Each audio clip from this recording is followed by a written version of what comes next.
If you're watching this video, chances are that you are trying to further your career and reinvent yourself, or you're looking to get the word out about who you are and what you do.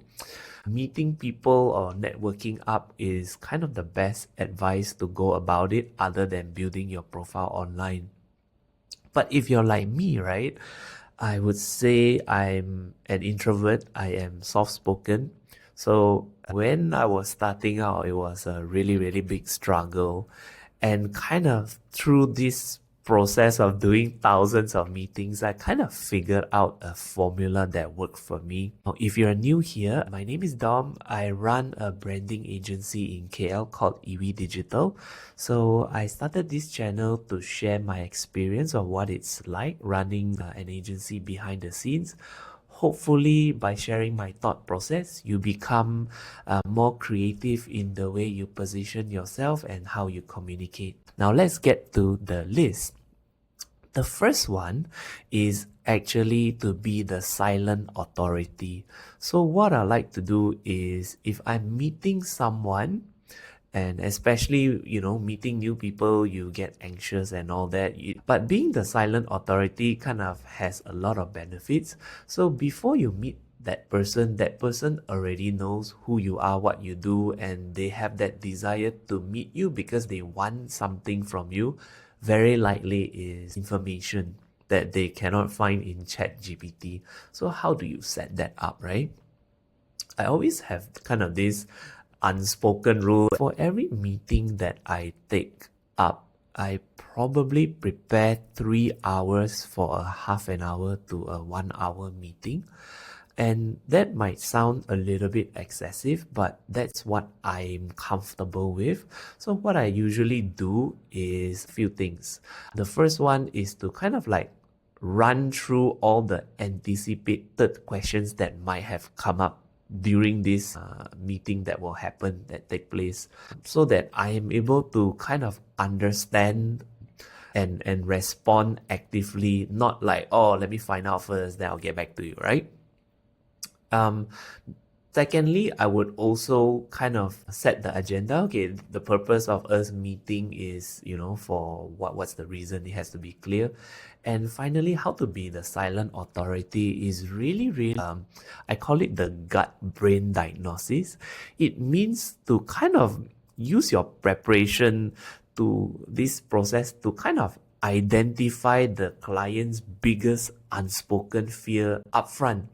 So that requires you to articulate the problem better than they would have. And through this diagnosis, right, your client or your customers will instantly go like, oh yeah, you say it better than me. That's kind of how you immediately command attention in that space. So that really helped. And in every meeting, that's something that I try to do from the conversation. Okay. The second one is very, very straightforward. It's always have something to show lah.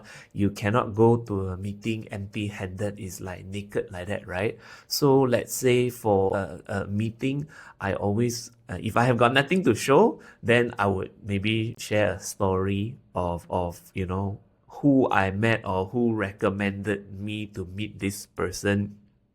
They always ask, okay, tell me more about yourself. That's the classic question. So then you would need to have your elevator speech or your origin story ready lah. Okay, so for me, it's very, very simple and straightforward because I've shared this thousands of times. So I'll just share my story of how I actually got into this industry, which is kind of like a happy accident. And because it's the truth, I don't need to edit. I just say it as it is, and it worked each and every time. So number 3, what I do, and this might not be a popular opinion, is I only take scheduled meetings. And the reason I do that is so that I can systemize my focus. When I kind of, take unplanned meetings, I will break my first rule, which is to prepare 3 hours for that meeting, right? But if you take like an unplanned meeting, then you're going to have to rely on your instincts and your skills and you're put on the spot. Now, unless it's absolutely urgent, then I would do it. But normally, no, I will set boundaries, and I think all my customers kind of understand and respect that. And I will also tell them like, hey, sorry, I can't do something on the spot like that. I don't think I can do my best work. So what is an alternative, right? Maybe they cannot wait like 1 week. It's so urgent already. I use an app called Loom, Loom. So it's where you can pre-record your screen or pre-record a short like 2-minute message to kind of help whoever that I'm communicating with to say like, hey, if you're having this problem, I think you can look into this before we meet. So then you kind of buy time, but you kind of point them in the right direction first instead of leaving them dry. But yeah, I tend to only take scheduled meetings because I think the quality of that time and the outcome is way better.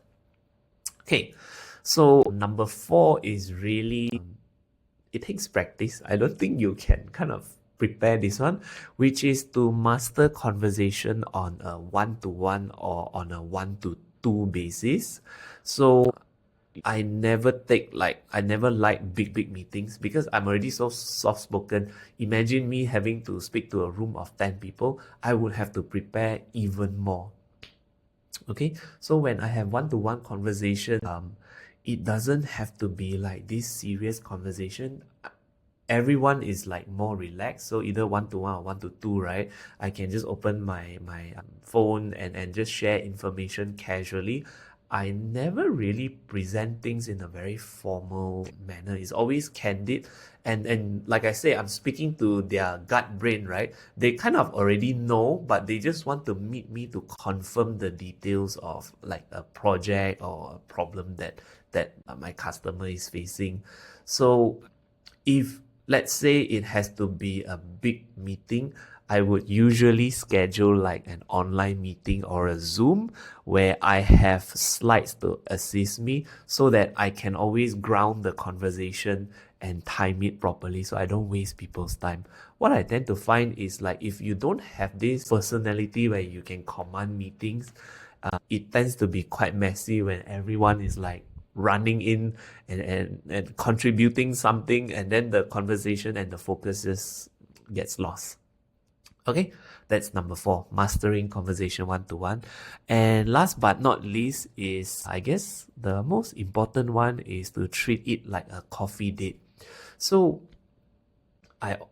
other than, trying to directly speak to them and get clarity from that conversation, at the end of the day, right, it's still like one human talking to another human, and treat it like a date, meaning like really like have proper conversation to not only help them solve the problem, but they actually enjoy sharing what they are trying to share, or they feel relieved.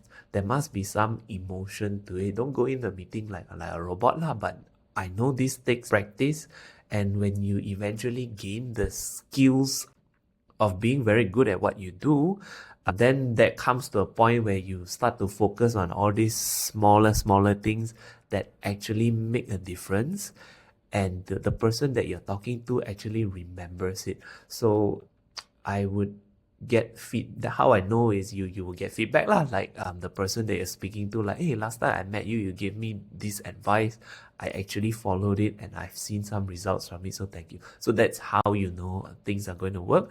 And when you end the conversation, obviously one date, right? So you ask what's the next date. Never leave people hanging lah. Means there is something to move forward to together for mutual benefit. If you watched till the end of this video, thanks for joining me. I'll end this video here and I'll see you in the next episode. Bye.